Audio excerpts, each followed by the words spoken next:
और क्या मुकेश सहनी एनडीए में आ सकते हैं? ये सवाल इसलिए क्योंकि सियासी गलियारे में जो बातें सामने आ रही है उससे ये कयास जरूर लगाए जा रहे हैं।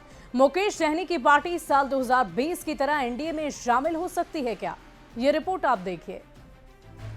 चुनावी साल में बिहार के राजनीतिक गलियारों में ये बातें एक बार फिर छनकर सामने आ रही है। क्या मुकेश सहनी की पार्टी वीआईपी एनडीए में शामिल हो सकती है? दरअसल पिछले कुछ दिनों से मुकेश सहनी के बयान और उनके सियासी स्टैंड को लेकर खूब कयासबाजी चल रही है। ये सीट वीआईपी का दावेदारी है और वीआईपी पार्टी चुनाव लड़ेगी। जी हाँ, वीआईपी लड़ेंगे, 90% कंफर्म है। ये हमारी ताकत है कि एक मल्लाह का बेटा को स्वागत करने के लिए वो लोग इंतजार करके बैठे हुए हैं।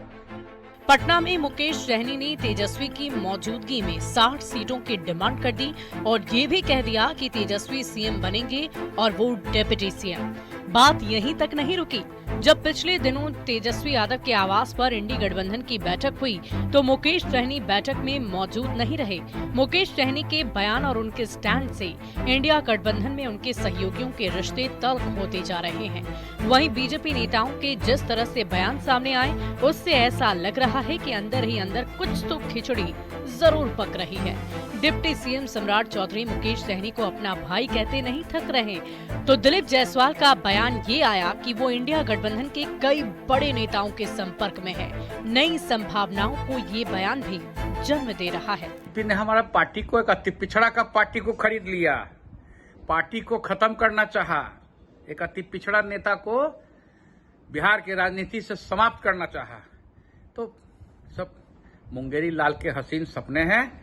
देखिए, बिहार की जनता का विश्वास और समर्थन इंडिया महागठबंधन के प्रति है और इंडिया महागठबंधन पूरी मजबूती के साथ, पूरे संकल्पों के साथ तेजस्वी जी के नेतृत्व में बदलाव की दिशा में जो बिहार की जनता का विश्वास और समर्थन है वह स्पष्ट रूप से दिख रहा है। विकास के एजेंडे में हमारे साथ कोई भी आए उसका स्वागत है।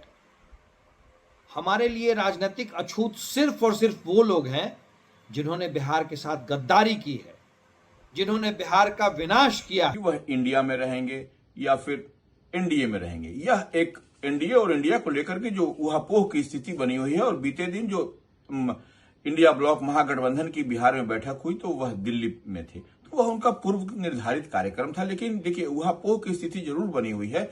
लेकिन सबसे बड़ी बात है कि सन ऑफ मल्लाह मुकेश सहनी की मांग क्या है। वहीं मुकेश सहनी से जब एनडीए में स्वागत करने को लेकर सवाल हुए तो उन्होंने कहा, मल्लाह के बेटे का सब इंतजार कर रहे हैं, उनकी नाव मझधार में फंस गई है और इस बार बीजेपी के लोग इंतजार करेंगे। हमारी ताकत है कि एक मल्लाह का बेटा को स्वागत करने के लिए वो लोग इंतजार करके बैठे हुए हैं कि नाव पे बैठेंगे। जैसे भगवान रामचंद्र जी को हमारे पूर्वज ने पार किए थे, उसी तरीके से वो लोग को मालूम है कि इस बार हम लोग मझधार में फंसे हैं। जब तक मुकेश सहनी जी के नाव पे नहीं बैठेंगे तब तक पार नहीं करेंगे। तो ये मेरी ताकत है और इसके लिए वो इंतजार करे।